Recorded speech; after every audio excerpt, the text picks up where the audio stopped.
Hey everybody, friends, colleagues. Nobody's in on the video yet, so this is the part where I'm tuning this guitar. I just put some fresh strings on this cheapo Harmony Strat knockoff that I got for 99 bucks. Action, I've been messing with the action a little bit, but it's kind of action's still a little wonky. The neck might need to be shimmed, and that's a bit above my pay grade, so I'm just keeping it tuned down a step, which makes it a little easier to play for now. But it's still fun. It's new, and whatever is new is kind of fascinating. So yeah, this Harmony T80 mother of toilet seat pickguard Strat knockoff thing. Not bad for literally under $100.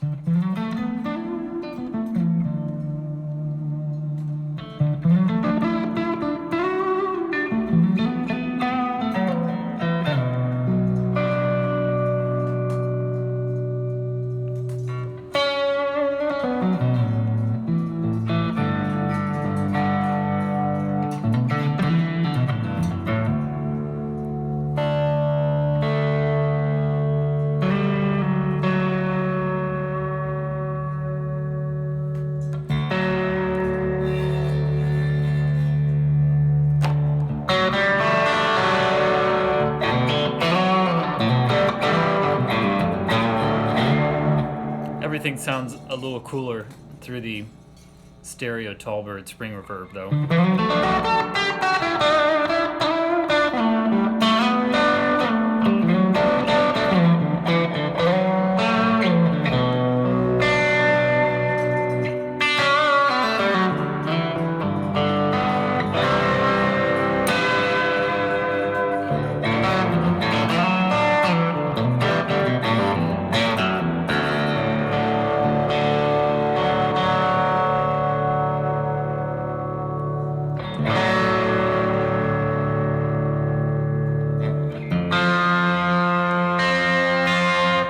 Strings are still settling in too.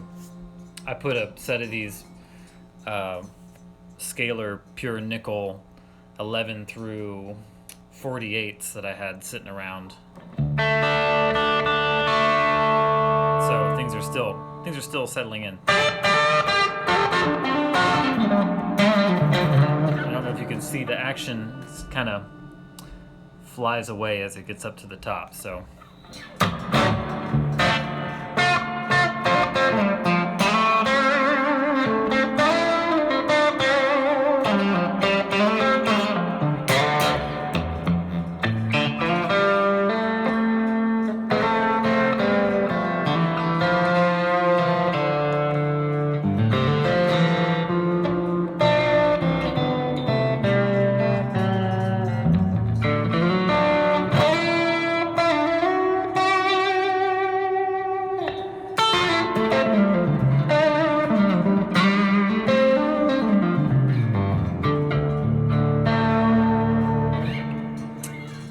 John Kane says, goes to show the amp's effects make all the difference. You pair a $100 amp with a nice guitar and it's probably not going to sound that great.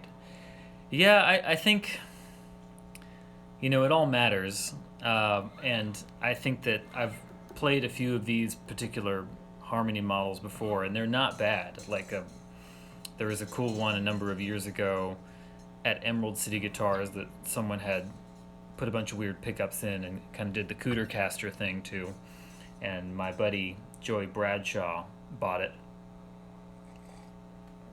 Hey, Caleb. And it was a cool guitar. It's definitely like a cool chassis. The tuners are trashy. The bridge is pretty cheap. But it's got some resonance and it sounds pretty decent. The pickups aren't bad. Because I've played some really not great guitars through some nice gear, and they still sound like not great guitars.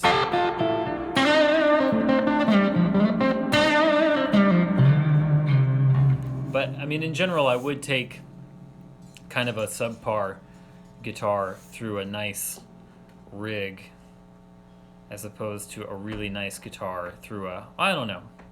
It all balances out. I've played some great guitars through some really inexpensive solid state amps and gotten a great sound. It's really all about how you listen to and perceive the sound and then adjust your playing and your touch accordingly in order to compensate for, you know, what you're getting and what you're not. Like every amp and every guitar and everything has a signature, and you know, if you learn how to manipulate that with your playing, how to respond to it, how to hear it, and kind of exploit all the positive aspects of it and avoid the avoid the negative aspects of it, you're gonna be able to get a cool sound and you're gonna be able to make music. Makes me think of like Keith Jarrett's Cone concert, where he ends up staying really in the middle range of the piano because the tuning was pretty out on the further, like the low and the high registers. You can hear him kind of wander out of that, and it gets a little wonky, and he's like, and then he comes back, he makes a Keith Jarrett sound, and then he comes back into the middle section, precisely because he's dealing with a not well-tuned instrument. So you can make cool music on anything, and then the limitations just become a sort of character of whatever you're doing, if that makes sense. But this is a cool guitar. I picked it up because I wanted to have a really inexpensive instrument, literally, before shipping, less than $100, and show that you can make some cool sounds. Even though, there's a huge difference between this and my guitars, my electrics that cost, thousands of dollars more. This thing with a proper setup and maybe a new set of tuners would totally play it on a gig.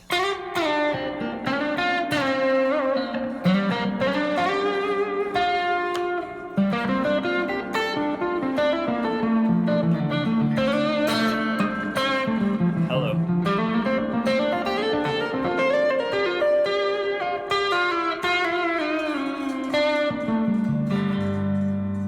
Bruce 2000 says, do you ever use amp modeler plugins?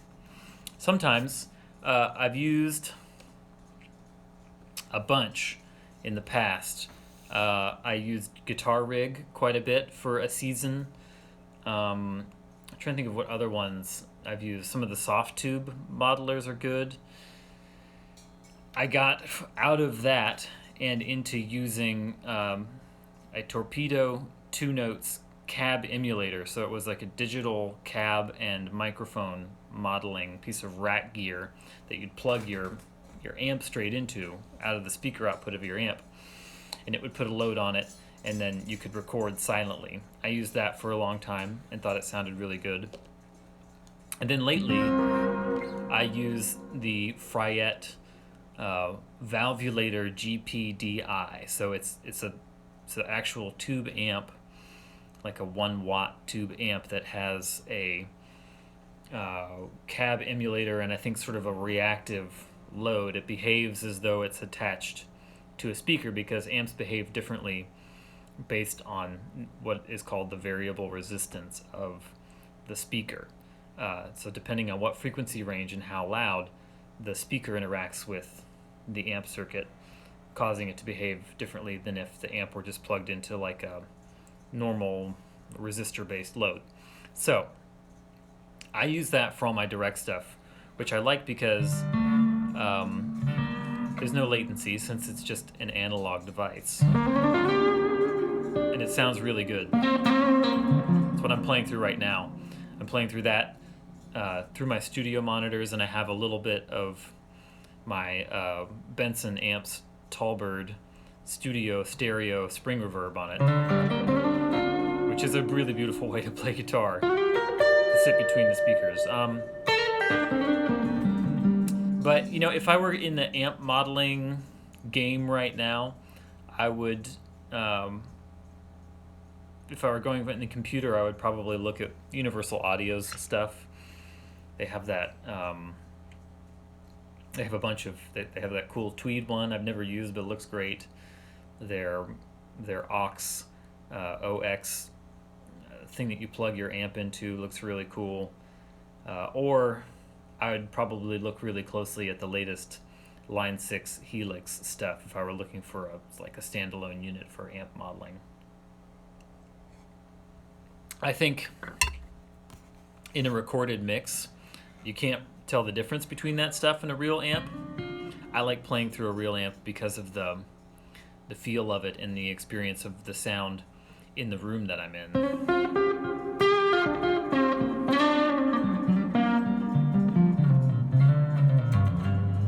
Azure Phelps, my beautiful wife, says, "Daddy, how are you doing and what are you doing?" From Levon.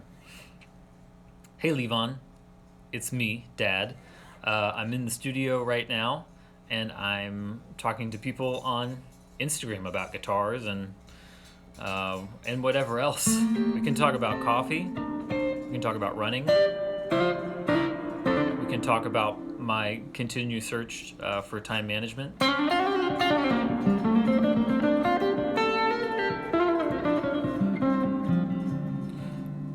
You know, I think the thing about modeling and all that kind of stuff is the technology is so good now that there's no right or wrong answer to that question. Whether you use an amp or it just comes down to like your purposes for it and what you enjoy. Wow, Levon just made coffee by himself, so my work as a parent is now done, and you're welcome, world, for what I've instilled in my 4-year-old. So, cheers, buddy. Yeah, so when it comes to modeling or real amps, it's whatever suits your needs, you know. If you're recording at home and you got to be on headphones, you got to be quiet. It's a totally legitimate way of getting the job done. I like to play through amps when I can, but when I do scoring, composing stuff, or sometimes I have to move quickly on overdubs or something like that, I'll totally go direct with my Fryette. That's just the solution that I've found for that particular problem.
Not of This Earth asks, how would you go about hearing yourself better in a band setting? I have my mids, but still have difficulty when we're playing at full swing. Well, so that's a great question, and I think there's a number of factors at play there. My first question would be, Do you have a powerful enough amp to play at the level that you need to hang with the band? Um,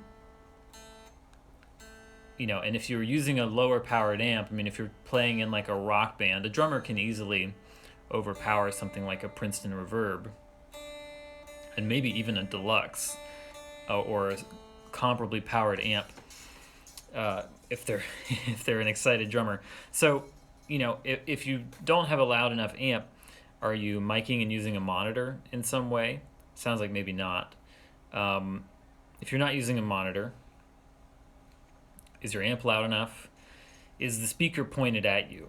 So, you might find that if you're standing on stage, and you have a small combo sitting on the stage, the sound might be kind of blasting and hitting the back of your kneecaps, but not reaching your ears, which is a really common issue, and also makes it hard to really tell what's coming out of the speaker. So that's kind of one of the things I would consider is if you're not already, you can find ways to tilt your amp back a little bit so that it's kind of, think of the baffle as being at an angle and the sound is coming up and coming more towards your ears. You might be able to hear yourself a little better that way. Usually, I think, for me, hearing myself or not during a show is usually not an issue of mid-range, because guitars are really, really mid-rangey instruments, unless you're using an amp where you can, I don't know, something with like a graphic EQ where you can dump all the mids out. Guitar is a real mid-centric instrument. Occasionally you need to have more mid-range and high-end in a sound than you would think when you hear it by itself in order to sit in the pocket with a band. But I'm constantly adjusting how I play in order to accentuate the frequencies that are needed. So the other thing that's a little deeper that you could look at is, in terms of arrangement with what everybody else is playing, is there room for your part, or is your part in the right frequency range given what everyone else is doing? And this can become a little bit of a push and pull cooperative effort with other people. If a drummer is playing really loud and just gonna bang on the ride cymbal on the edge of the cymbal with his stick, that's a ton of sonic information that's happening in the guitar range. He's just gonna eat the guitars alive, especially in a live setting if there's not a lot of sound reinforcement. So some of it might be a bit of a negotiation in terms of what range you're playing in, how you're playing to accentuate certain frequencies, and then what everyone else in the band is playing. Another thing that comes to mind is if you're playing an amp and you're kind of relying on a pedal for gain, or you're using a second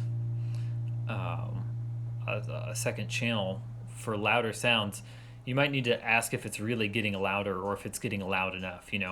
If you have sort of your baseline tone that's a good volume, sometimes when you hear it by yourself, you kick on a distortion pedal, it sounds louder because all of a sudden there's so much compression and saturation. It kind of goes whoosh. If you could see the waveform, it would go from being like a series of mountains and valleys to being like a big hot dog kind of sound. A fuzz hot dog. And it'll seem louder, but it's not actually that much louder. And you need to turn up the volume of whatever, like your distortion channel or your distortion pedal. There's a couple different ideas that might assist you in your quest. If you have any other information is great. What are you playing through? What style of music? I think, the classic hot dog wave. Yeah, man. You gotta watch out for that hot dog tsunami. That's a humdinger.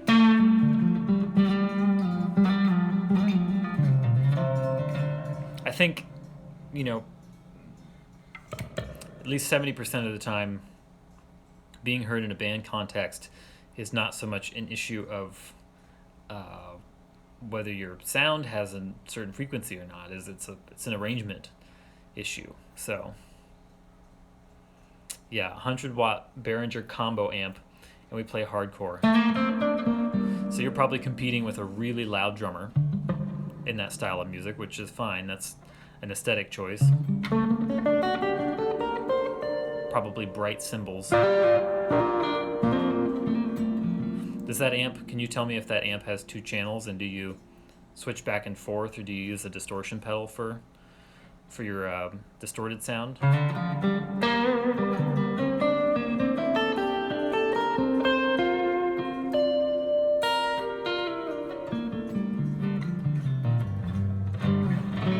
I mean, you know, this is kind of the these strings are still settling in majorly. Let me see. I have a guitar pick around here somewhere. My son was using one of my guitar picks that I keep in my pocket. Oh, he put it back in the drawer. What a good lad. You know, just use one channel and the distortion comes from the amp. Yeah. Well, you know, it might be... I don't know if Strat is really the, you know...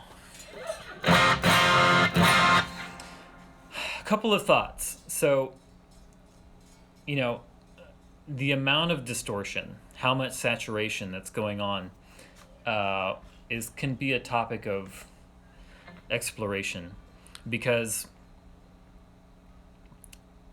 a lot of times guitars that sound really distorted in the mix of everything are actually a little less distorted than you would think. Like with this rig, you know, I can get pretty ridiculous. This is just through my studio speakers, so a lot of distortion.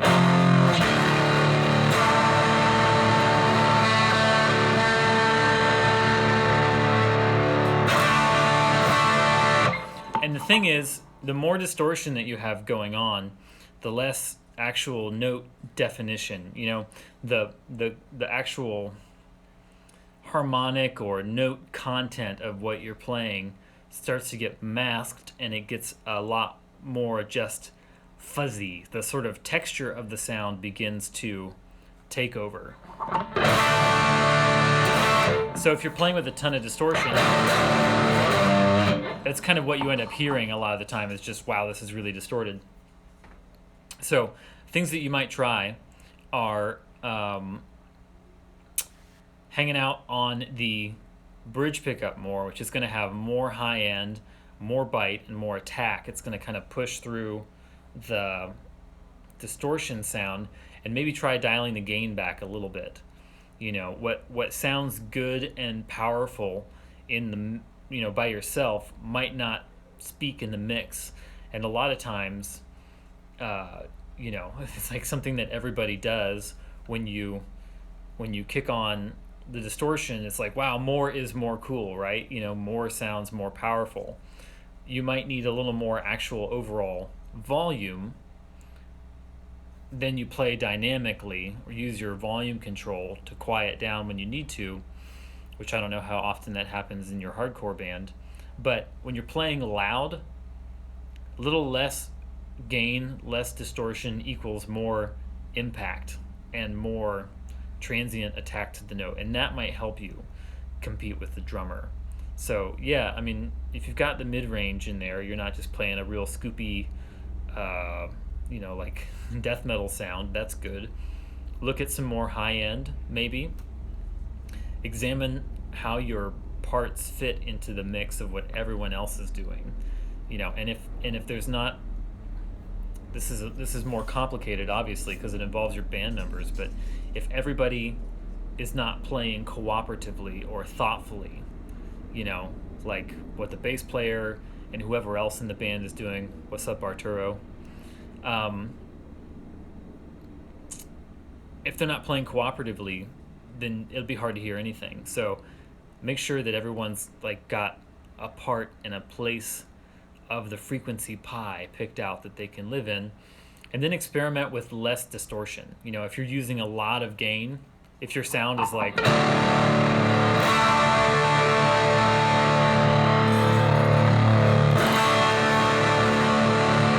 if your sound is like gain all day long, try backing it off a little bit and see if you can hear what you're doing with a little more clarity.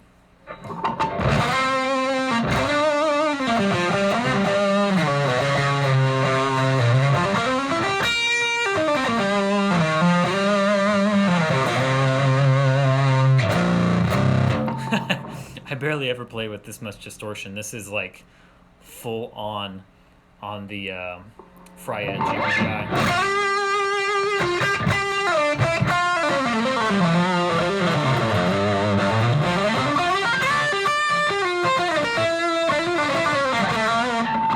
Crazy distortion and with a pick. That's like not my normal. It's not my normal hang. I hope that helps. I hope that's helpful in figuring out how to hear yourself in the mix a little bit more.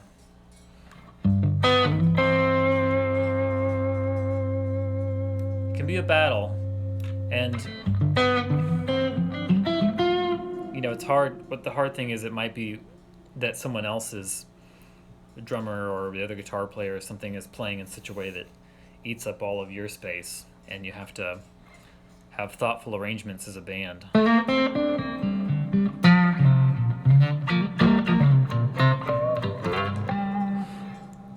Arturo says, I like to think that the more distortion, the less rhythm section you need underneath. Like if the guitars are more distorted, you need less drums. I don't know. Everything's like a weird. Yeah, man. Anytime. You also not of this earth. If you try some of that stuff and it's not working out for you, feel free to DM me or email me at hello@danphelps.com, and I'd be happy to bat it around with you a little bit more. Well, Arturo says, I like to think that the more distortion, the less rhythm section you need underneath. So that's an interesting question. Now, there's kind of two aspects of this. You know, there's like recorded music, and then there's live.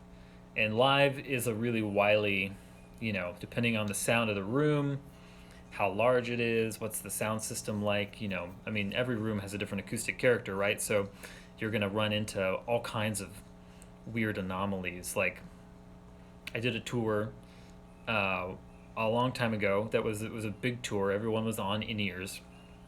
And the monitor... Oh, yes, 100%. Arturo says the more open chord, I guess, and the more distortion guitar is going on, the more simple I want to play underneath it. Yeah, I think that's true. So a distorted guitar is so compressed. It lacks very little transient detail, very little attack, And it's, someone said, it's the hot dog wave. It just looks like someone took a big, fat tip Sharpie and went across Pro Tools. And there's so little transient information there that yeah, like it just eats up all of this space. So I think it does actually create room for a drummer to play really spaciously. If you're not familiar, listen to King's X, the band King's X's album. How do you say that? The King's X album, Dogman. There's a couple of songs on there where the drummer leaves so much space, it's like you could drive a school bus through it, and it's kind of incredible, the power that he has in the mix because of that. It's really cool. I think there's other things, though. There's different scenarios. Like, think about Smashing Pumpkins' Siamese Dream. That record is just like a wall of fuzz. Some of those tracks supposedly had like 60 tracks of guitars on it, which is completely ridiculous. And Jimmy Chamberlin is not a, simple drummer. He generates a lot of energy from fairly syncopated parts,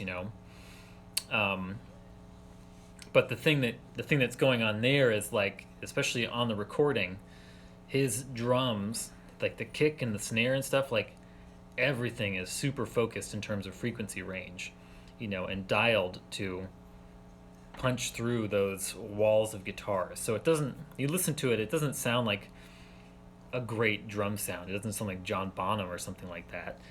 It sounds like these like really focused, really punchy, narrow frequency range instruments, not particularly loud, but the presentation has a lot of power.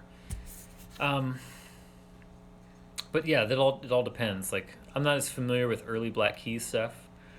Um, but yeah, I think if there's a lot of distortion, there's not a ton of room for other information, which is why a lot of stuff that feels really powerful is actually less saturated. The guitars, think of like AC/DC, feels insanely powerful, and the grooves are really simple.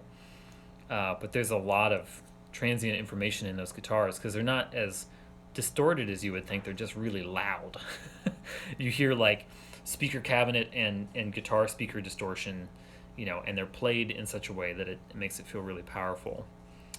Something else came to mind as well that just escaped my brain, but it all depends. Oh, I know what I was thinking about. This will be the last thing before I got to go, but like listen to Queens of the Stone Age songs for the deaf. Um, like those drums are so tight. They're so focused. They actually recorded that. Dave Grohl recorded his parts without the cymbals, so just the drums, and I think he used pads for the cymbals so he'd have something to hit and play in time. And then he went back and overdubbed just the cymbals, so they were able to get these like super tight, really punchy, kick, snare, and tom sounds that they could do anything they wanted to compression wise because they didn't have all the high end and ringiness from the cymbals coming in, and then they overdubbed the cymbals. And there's a ton of like the guitar sounds on that are really thick and like mid-rangey and weird, and it's really heavy, and the drums are just like they're like hammers that just keep punching through that stuff because they're able to really tailor them to the sound. But that's obviously not something you can really replicate live, and that's a real studio creation. So, but also Dave Grohl plays really well arranged drum parts. He plays memorable drum parts, and they fit in the right spot. And the arrangement is, yeah, yeah. Listen to particularly songs for the deaf. It's pretty wild how they did that. And listen to the guitar sounds, man. Those are not your like typical distorted fuzz pedal guitar sounds. There is some weird stuff, weird amps and weird things going on there. So arrangement is king. Like a crappy recording of a great song that's arranged well is just gonna win versus a poorly performed, not great song that's recorded well. The if you listen to any of the stuff, I mean, we're kind of jumping genres here, but if you go back to like anything that the Wrecking Crew did, any of that Beach Boys stuff, or Phil Spector, or like Stax label stuff, I love Booker T and the MGs because it's just like the most architectural approach to like proto rock music. Like it's all about the arrangement. They didn't have technology that would allow them to carve the most specific frequency range for the guitar and the most specific frequency range for the snare and get the compression just right and all that kind of stuff. It's like, they had maybe 4 or 8 channels, and it's mostly just a live performance. So they had to play in such a way that all of the parts would speak and sit in the right place, and they weren't trying 40 different guitars and 40 different amps, and like they had like the drum kit, and Steve Cropper had his telly and his I think he played a Tweed Harvard, or something like that. So, you know, it was about a musical decision in the way that they played it rather than a recording or frequency decision. So, arrangement is everything. Yeah, Garth Bernstein says, my guitar dream, play in a Queens of the Stone Age cover band with Benson amps. You could do it, man. Get you a Vincent, and lay down the thunder, is what I say. It's time for me to go. Thank you so much for hanging and asking questions. It's really fun to talk about this stuff. As I said before, email me, hello@danphelps.com, or hit me up in the DMs, as the kids say here. And also, if you look in my bio right now, there's a link to a free course that I just released called How to Grow as a Guitar Player in 15 Minutes a Day, which is for all of us who lead busy lives and have many different things going on. It's something I put together. It's free, and it's to help you get over a season of stagnation or like a dry spell. You just feel like you don't have time to get better at the guitar. So please check that out. I hope it's helpful and enjoyable. And man, everybody have a great rest of your week and a good weekend. I'll see you again on Tuesday at the same time, same place. Be well.